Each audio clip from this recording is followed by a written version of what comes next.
los sacó a piedrazos, la policía los ayudó con balas de goma y hicieron fracasar la actividad. Por eso se habían reunido, se habían replegado, estaban a 250 metros de la vía del ferrocarril, decidiendo cómo continuar ese objetivo, pero no ese día, sino cómo hacerlo después.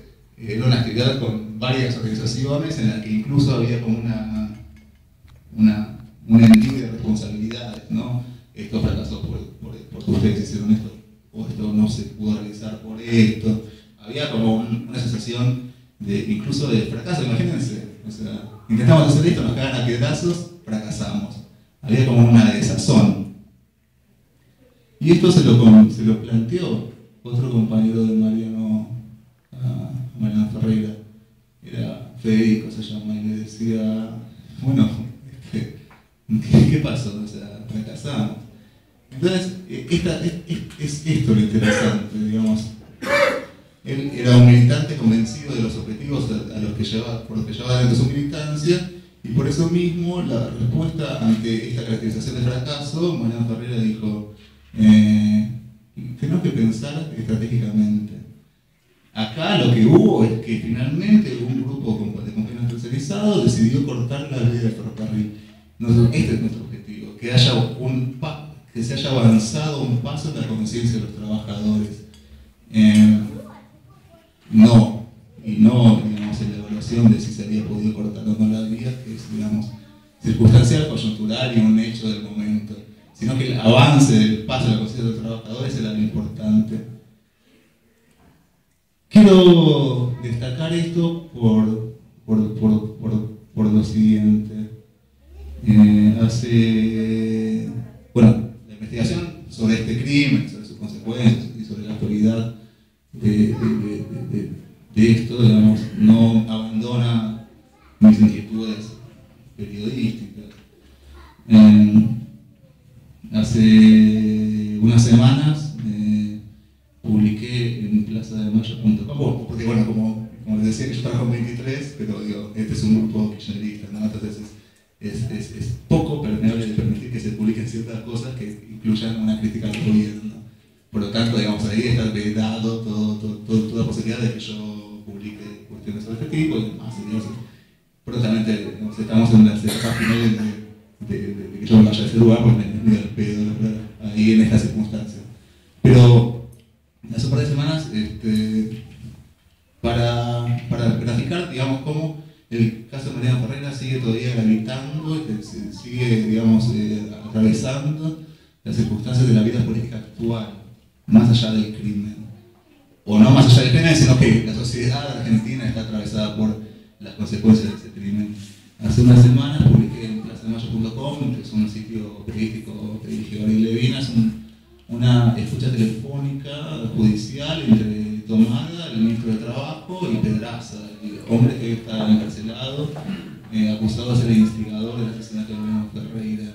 Ahí, en medio de un tono muy íntimo, afectuoso y bromista, que ya de por sí es escandaloso porque esta conversación fue realizada el 14 de enero, 3 meses después del asesinato de Mariano Ferreira, cuando ya todo el mundo, todos sabíamos la responsabilidad necesaria de la conducción de la Unión Ferroviaria en la planificación del crimen.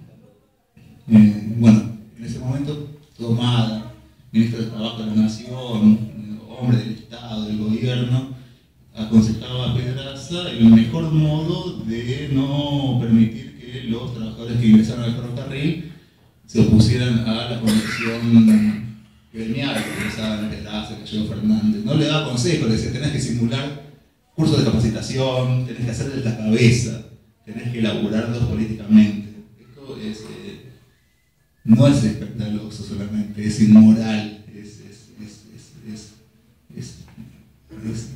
es asqueroso. Hoy, Tomada es el candidato a jefe de gobierno de la ciudad de Buenos Aires por el Frente para la Victoria. Es algo que no hay que olvidar.